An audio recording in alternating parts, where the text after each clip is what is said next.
เอาคนชราสำหรับคำที่ว่าเยอะในสัปดาห์นี้เป็นเฉพาะมันติดอาซาธาดารากัตยศរបស់យើងគឺមិនមែនជាអ្នកចម្រៀងមិនមែនជាតារាសម្ដែងមិនមែនជាតារាកំ pl ែងមិនមែនជាពិធីករមិនមែនជាអ្នកផាត់មុខមិនមែនជាអ្នកលក់ថ្នាំពេទ្យចាមិនមែនជាអ្នកលក់ស្បែកជើង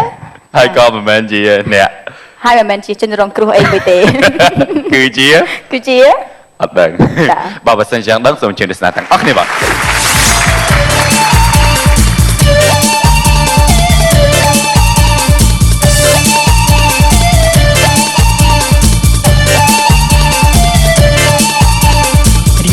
រាត្រីអ៊ំស្រមៃ DJ នេះស្នេហ៍សំឡេងបងសិនពីរួបងដេកឈ្មោះដាច់គេឃើញបងតាម TV ចិត្តជីវីនេះស្នេហ៍រៀងបងសង្ហាមលេទេអ៊ំសំស្នេហ៍ស្មត់ស្មត់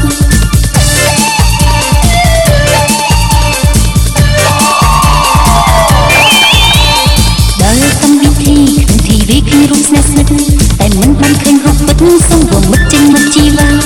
ចេញមករួមនឹងស្រីក្នុងរាត្រីក្រអូបផ្លឹមតាអូនសុទ្ធវេទមន្តគីថាអើយរីប្រាចេញមកអូមហាវេទមន្តសុំឲ្យប្រកួតតាចេញមកអូមកសិទ្ធិអូមកសិទ្ធិចេញមកផ្លៃប្របងអូមកសិទ្ធិចេញជាមកស្នេហា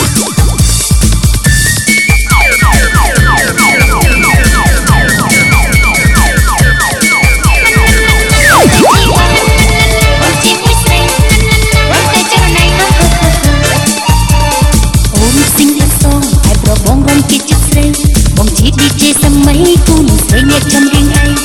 បងអត់ថាទីបាយអូនរីកជាបានហើយឯងចាជំរាបសួរចាជំរាបសួរគាត់ថាទុកឲ្យបើកឆាកភ្លាមឃើញអត់ប្រឡែងខ្ញុំមកផ្លែនបានមកហើយបើស្អាតលឹមទុកចិត្តយ៉ាងម៉េចបានទៅតែគេនេះពួងចាអូនពាក់តាំងតាអូនពាក់អីគេជើងតាំងហ៎បង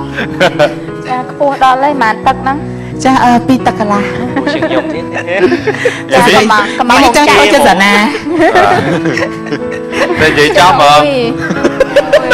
ជឿនឹងកំងចាំបើមកជឿសមឲ្យខ្ញុំពាក់មិនត្រូវគាត់ឲ្យសាណាពាក់មែនកំងហងចាក់មែននេះចាក់អត់ទេនេះខ្ញុំជានៅផ្សារអូរស័យតែជន់ឲ្យទឿ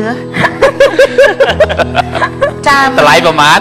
ចាមកដំបូងគេកាត់$30ប៉ុន្តែនេះខ្ញុំសួរហើយនេះខ្ញុំក៏ដើរចេញទៅវិញចាស្អែកឡើងមកនេះខ្ញុំទៅម្ដងទៀតមូលហេតុចង់ដឹងទេនេះខ្ញុំទៅល្ងាចគេកាត់ថ្លៃអញ្ចឹងនេះខ្ញុំទៅមក7ព្រឹកនេះទៅបើកតូបនេះខ្ញុំឲ្យគេ$10គេលក់ចានេះខ្ញុំឲ្យគេ3ដណ្ដប់គេមិនលក់គេរួចខ្លួនណាបើសិនគេអត់លក់ទេថ្ងៃនេះគេអេមកផាក់តុលគេខ្លាចតយចាគេអាចចិត្តលក់ឲ្យនេះខ្ញុំទៅទំហំជើងលេខម៉ានចាទំហំជើងលេខ42ប៉ុន្តែនេះខ្ញុំដកកែងក្រោយចេញសល់លេខ39តែជាកែងជើងឃើញអត់ចានិយាយថ្ងៃហ្នឹងបើឆាកគឺសម្ភារ free គ្រូសៀកតែខ្លួនព្រាយអញ្ចឹងចានេះមិនមែនជាព្រាយទេនេះព្រាយគេមកកលេកន្លែងញ៉ាអូនគឺជាវេទមន្តគ្រូវេទមន្តណាឥឡូវជប់មើលឥឡូវចង់ជប់អីជប់ឲ្យដើមទ្រូង2ចុះខ្ញុំគេចតែណាចង់ភ័យឥឡូវណាវាស្រាប់វិញណា